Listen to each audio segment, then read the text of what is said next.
Halo, assalamualaikum warahmatullahi wabarakatuh. Izin memperkenalkan diri, saya bernama Aska Abdarul Rizkullah dengan NPM 221138 kelas C. Di sini saya akan menjelaskan hasil pekerjaan saya pada mata kuliah logika, yaitu menjelaskan soal-soal yang diberikan oleh dosen saya. Pada soal yang pertama, berikan penjelasan terkait materi distributor secara menyeluruh beserta contoh dengan diagram Venn. Yang saya akan menjelaskan distribusi term secara menyeluruh adalah suatu konsep dalam termodinamika yang digunakan untuk menggambarkan bagaimana energi termal atau panas distribusikan di antara berbagai objek atau sistem. Distributor ini berlaku pada sistem yang terdiri dari beberapa bagian yang saling berinteraksi atau hubungan secara termal. Diagram term dapat digunakan untuk mengoperasikan konsep distribusi dalam secara menyeluruh. Pada diagram term terdapat dua lingkaran. Pertama akan mewakili objek atau sistem yang dimiliki energi termal yang lebih tinggi, sedangkan lingkaran kedua akan mewakili objek atau sistem dengan energi termal yang lebih rendah. Area yang paling tinggi antara kedua lingkaran ini akan menunjukkan bagian di mana energi termal distribusikan di antara keduanya. Dalam distributor secara menyeluruh, energi cenderung mengalir dari objek atau sistem dengan energi termal yang lebih tinggi atau sistem dengan energi termal yang lebih rendah. Proses ini terjadi melalui konduksi, konveksi, atau radiasi termal.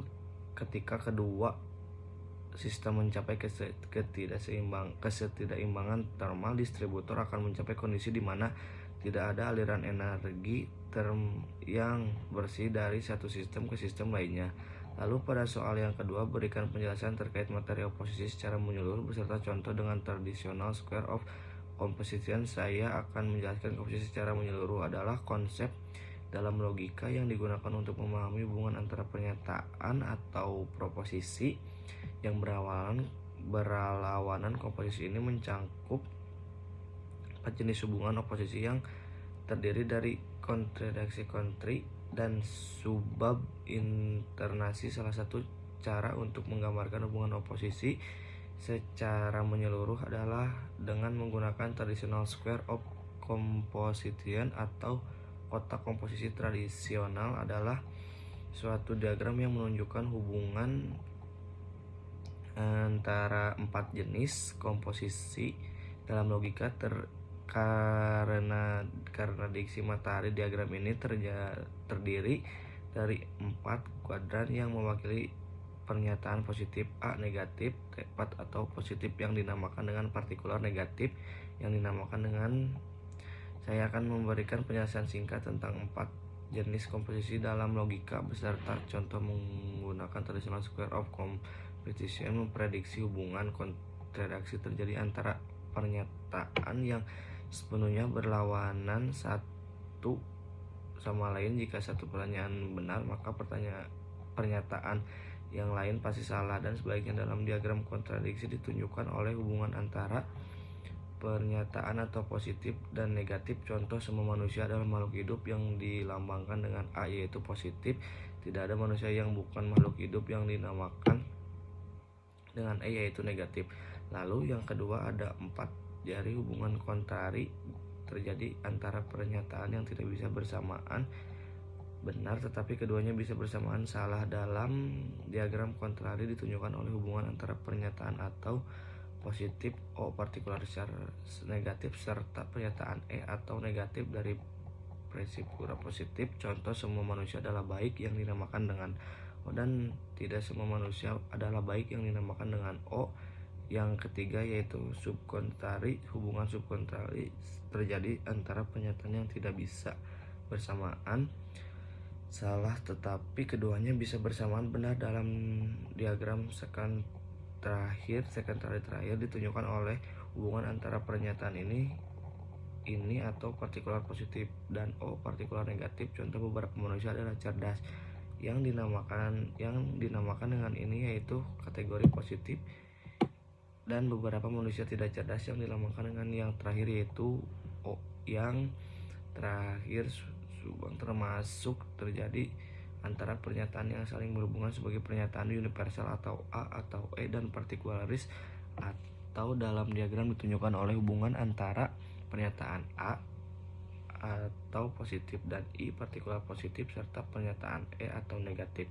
Contoh, semua manusia adalah makhluk hidup yang dilambangkan dengan A, dan beberapa manusia adalah makhluk hidup yang dinamakan dengan I, yaitu partikular positif. Secara menyeluruh antara pernyataan dalam logika, diagram ini membantu kita memahami bagaimana pernyataan yang berlawanan dapat saling terkait dan memberikan kerangka kerja untuk menganalisis dan mengkalkulasi proposisi logika. Lalu saya akan menjelaskan soal nomor 3. Berikan penjelasan terkait materi logisme kategori secara menyeluruh beserta A hukum-hukumnya, B figur, C pembuatan contoh dari minimal 1 dari step libur 1, 2, 3, 4. Saya akan menjelaskan silogisme kategoris adalah bentuk penalaran logika yang melibatkan 3 pernyataan atau proposisi yang terstruktur dalam kategori logika, yaitu A atau universitas positif negatif di partikular positif, dan O partikal negatif. Silogis semua kategoris mengikuti aturan dan hukum-hukum tertentu yang memungkinkan kita untuk membuat kesimpulan yang valid berdasarkan proposisi-proposisi yang diberikan. Hukum-hukum teologisme kategoris adalah sebagai berikut. Hukum identitas suatu pernyataan yang sama dengan dirinya sendiri adalah benar. Misalnya A adalah benar. Hukum non kontradiksi tidak mungkin suatu pernyataan dan kebalikannya sama-sama benar. Misalnya A tidak dapat, A adalah tidak benar. Hukum tertentu atau pernyataan universal apabila suatu pernyataan universal positif atau A dinyatakan benar, maka pernyataan partikular negatif atau O yang bersangkutan juga benar. Misalnya, jika semua manusia adalah makhluk hidup atau A benar, maka beberapa manusia bukan makhluk hidup atau O juga benar. Hukum keterbalikan antara konversi kualitas suatu pernyataan universal positif atau A dapat dikonversikan menjadi pertanyaan partikular positif atau dengan mempertahankan kualitasnya. Misalnya, semua manusia dalam makhluk hidup atau A dapat dikonversikan menjadi beberapa manusia dalam makhluk hidup. Atau selain hukum-hukum tersebut, silogisme kategori juga terdiri dari 4 figur yang mengatur posisi subjek dan predikat dalam 3 proposisi yang terlibat. 4 atribut tersebut digunakan untuk membuat pola silogisme yang berbeda. Saya akan memberikan contoh-contohnya dari setiap figur-figur suatu pertanyaan mayor atau premis mayor. Semua X adalah Y atau A. Pernyataan minor, premis minor. Beberapa zat adalah X atau kesimpulannya beberapa zat adalah Y atau I. Contoh-contoh yang kedua yaitu premis mayor, semua manusia adalah dalam makhluk hidup, atau premis minornya beberapa mahasiswa dalam manusia, atau kesimpulan beberapa mahasiswa dalam makhluk hidup. Atau figur yang kedua pertanyaan mayor, beberapa S adalah Y, atau di pernyataan minor semua Z adalah X atau A. Kesimpulannya beberapa Z adalah Y atau I. Contoh premis mayornya beberapa hewan adalah mamalia, atau premis minor semua anjing adalah hewan, atau kesimpulan beberapa anjing adalah mamalia. Atau di figur yang ketiga pernyataan mayornya semua X adalah Z, atau kesimpulan beberapa Z ada lagi. Atau dicontohnya pada kalimat premis mayor beberapa burung adalah merpati, atau kesimpulan beberapa merpati adalah hewan. Atau figur yang keempat pernyataan mayor beberapa X adalah Y atau Y. Pertanyaan minor semua Z adalah X atau A. Kesimpulan beberapa Z adalah Y atau Y. Contoh pada kalimatnya premis mayor beberapa mahasiswa adalah pintar, atau ini premis minor semua mahasiswa adalah pelajar, atau kesimpulannya beberapa pelajar adalah pintar. Sekian dari saya, mohon maaf bila banyak kekurangan. Sebelumnya terima kasih.